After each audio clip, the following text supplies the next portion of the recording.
Welcome to another new video.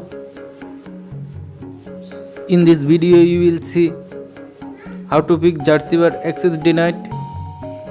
Please follow, complete the process.